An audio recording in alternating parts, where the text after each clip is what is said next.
皆さん、こんにちは。今日は日本語のとても面白い特徴についてお話をします。皆さんは日本でトイレに行きたいとき、何と言いますか？トイレはどこですか？と聞きますよね。でも日本ではトイレのことをいろいろな言い方で表現します。お手洗い化粧室、お手洗い場などたくさんの呼び方があるのです。なぜ日本人はトイレを直接言わずに別の言葉で表現するのでしょうか？その理由と歴史をこれから詳しくお話しします。日本人の考え方や言葉の美しさがわかります。1、日本語の不思議な呼び方。まず、日本でトイレを表す言葉をいくつか紹介します。一番よく使われるのはトイレです。これは英語のトイレから来た言葉です。次によく使われるのがお手洗いです。手を洗う場所という意味ですね。また、化粧室という言葉もあります。化粧をする部屋という意味です。他にも、WC、洗面所ご不浄など、たくさんの呼び方があります。昔の言葉では、川や上手、はばかりなどが使われていました。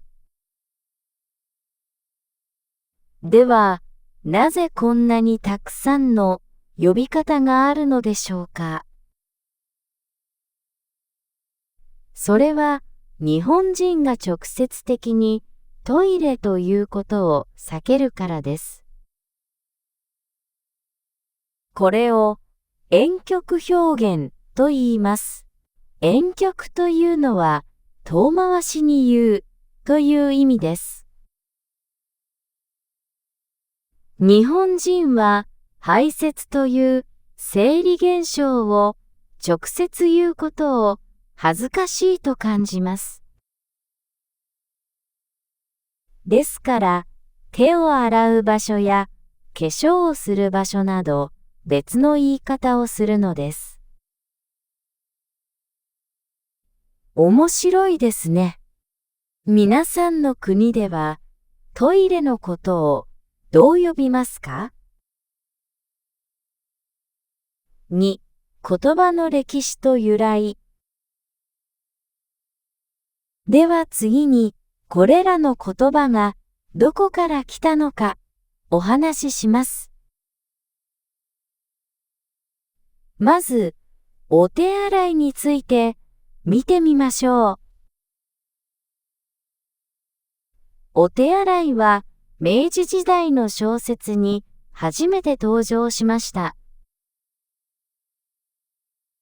その後、昭和時代に広く使われるようになりました。この言葉は2つの文化から生まれました。1つ目は、用を足した後に手を洗う習慣です。日本人はとても清潔を大切にします。2つ目は、神社の御手洗という場所です。神社では参拝する前に手を洗って体を清めます。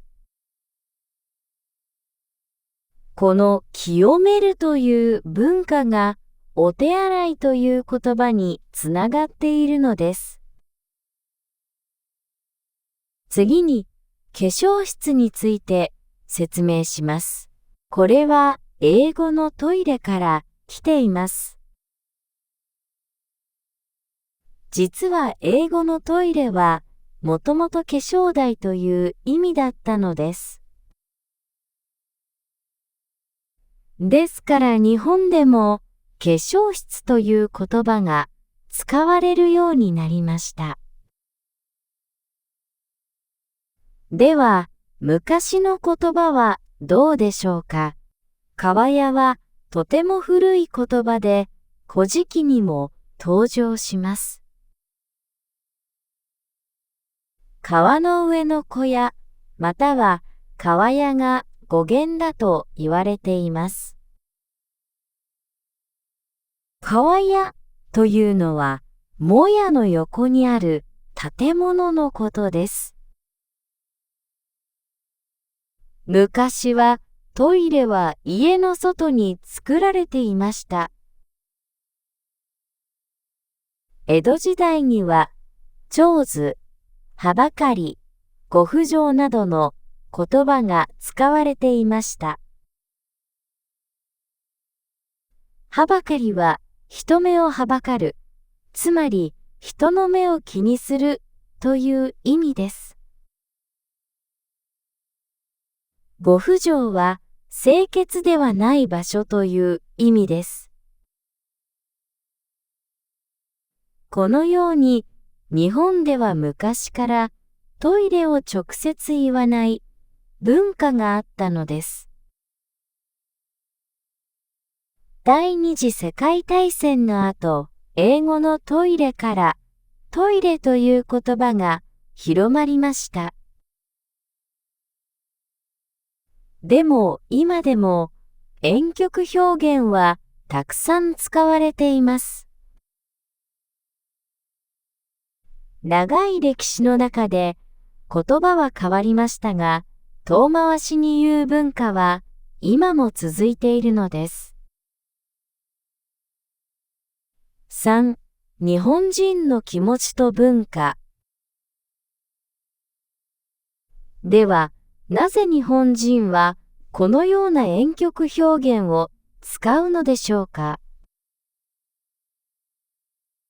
その理由を詳しく見てみましょう。日本人は排泄という行為を恥ずかしいものだと感じています。これは日本の宗教や文化と関係があります。神道には汚れという概念があります。汚れというのは不潔なもの、清潔ではないものを避ける考え方です。また仏教には不浄という思想があります。このような文化的な背景がトイレを直接言わない習慣を作りました。では、日本人は婉曲表現をどう感じているのでしょうか。まず、ポジティブな面を見てみましょう。日本人は婉曲表現を使うことで相手への配慮を示します。直接的にトイレと言わずに、お手洗いということで、上品で教養がある印象を与えます。また、相手に不快感を与えないというマナーでもあります。日本では相手の気持ちを尊重することがとても大切です。婉曲表現はそのための言語技術なのです。さらに日本人の清潔への強い意識も反映されています。多様な表現があることは、日本語の豊かさを示しているとも言えます。しかし、ネガティブな面もあります。回りくどい表現は、時に意味を不明確にします。外国人や若い世代には理解されにくい表現もあります。例えば、川屋という古い言葉は20代の若者にはわからないこともあります。また、現代では直接的なコミュニケーションが求められています。ビジネスの場面では 5W1H を使った明確な表現が必要です。過度な婉曲表現は時代遅れだと感じる人もいます。多様性が重視される今の社会では具体的でわかりやすい言葉が大切です。それでも日本では今も婉曲表現が広く使われています。これは日本人の心の中に深く根付いた文化だからです。4. 実際の使い方と場面。では、実際の生活でこれらの言葉をどう使うのでしょうか。場面ごとに見てみましょう。まず、家庭や友達同士ではトイレが最も普通です。トイレ、どこ？ちょっとトイレに行ってくる。このようにカジュアルに使います。公共の場所では、お手洗いはどこですか？と聞くことが多いです。これは丁寧な表現だからです。店や施設の案内表示には、お手洗いや化粧室と書かれています。ビジネスの場面では、お手洗いが最も適切です。会議中に席を立つときは、お手洗いに行ってきますと言います。トイレというより、上品な印象を与えます。ホテルや高級レストランでは、化粧室という表示が使われます。これは最も上品な表現です。女性がよく化粧を直しに行くと言いますが、これも婉曲表現です。実際はトイレに行くのですが、化粧を直すと表現するのです。面白いことに、業界や職業によって特別な言い方もあります。デパートで働く人は、隠語としておトイレやレコーディングということがあります。これはお客様に聞かれてもわからないようにするためです。登山では女性はお花を摘みに行く、男性は生地打ちに行くと言います。これらは野外でトイレに行くことを美しく表現した言葉です。では、丁寧さのレベルはどうでしょうか。一般的に次のような順番です。一番丁寧、化粧室。丁寧、お手洗い、普通、トイレ、下品、便所。便所は昔はよく使われましたが、今は下品な俗語として見られます。若い世代はほとんど使いません。また、世代によって使い方が違います。年配の方はお手洗いをよく使います。若い人はトイレを最も使います。でも、フォーマルな場面では若い人もお手洗いを使います。このように場面と相手によって言葉を使い分けることが大切なのです。皆さんも日本語を使うときは場面に合わせて選んでくださいね。最後に外国の人がこの日本の文化をどう見ているかお話しします。5、世界から見た日本の表現。海外のメディアでは日本のトイレ文化がよく紹介されます。特に高機能なウォシュレットが注目されていますね。でも、言葉の婉曲性も日本の文化的特徴として取り上げられています。2007年にThe Japan Times という英語の新聞が面白い記事を書きました。日本人ほど婉曲表現を好む民族はいない。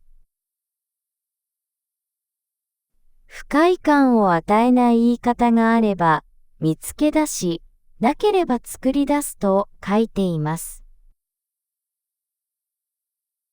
言語学者や文化研究者はこう言っています。英語にも婉曲表現はあります。でも日本語は排泄に関する婉曲表現が特に発達している。これはとても興味深い指摘です。実は英語でもトイレという言葉は直接的だと感じる人がいます。アメリカではバスルームやレストルームを使うことが多いです。でも、英語の婉曲表現の種類は日本語ほど多くないそうです。フランス人の日本語学習者が面白いことを言っています。この部屋、暑くないですかのような間接的な要求表現はフランスでは受動的攻撃性として見られます。最も使ってはいけない言い方です。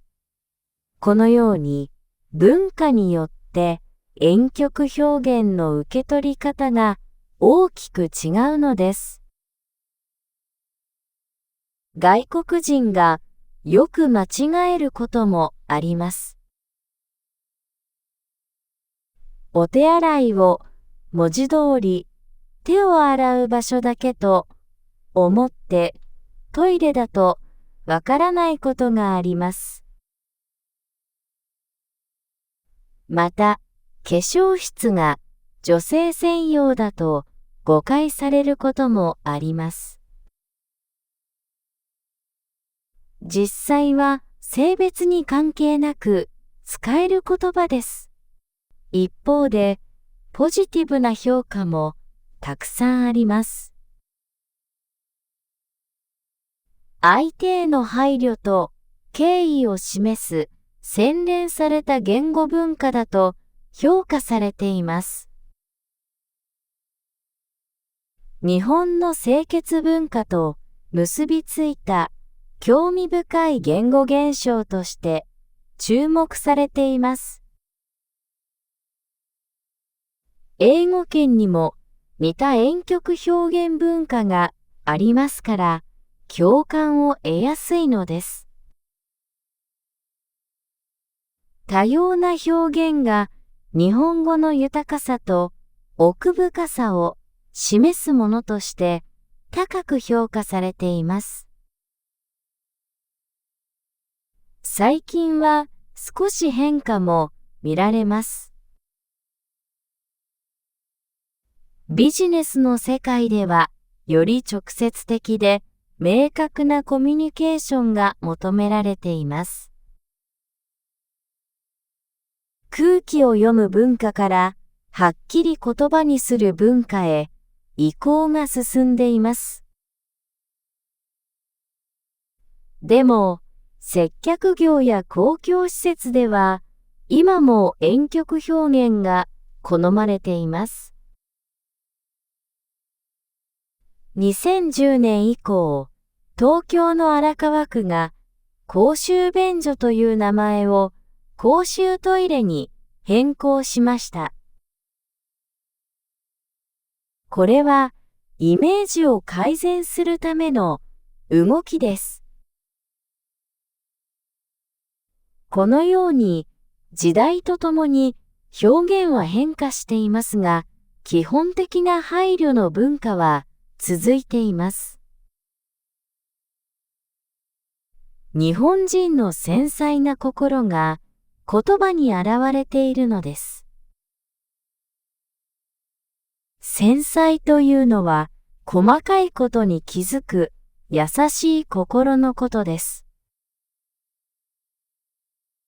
これは日本語の美しさの一つだと言えるでしょう。日本のトイレの婉曲表現はただの言い換えではありません。そこには日本人の心、文化、歴史が込められています。相手への配慮、清潔への意識、美しさへの追求が言葉になっているのです。皆さんはどう感じましたか？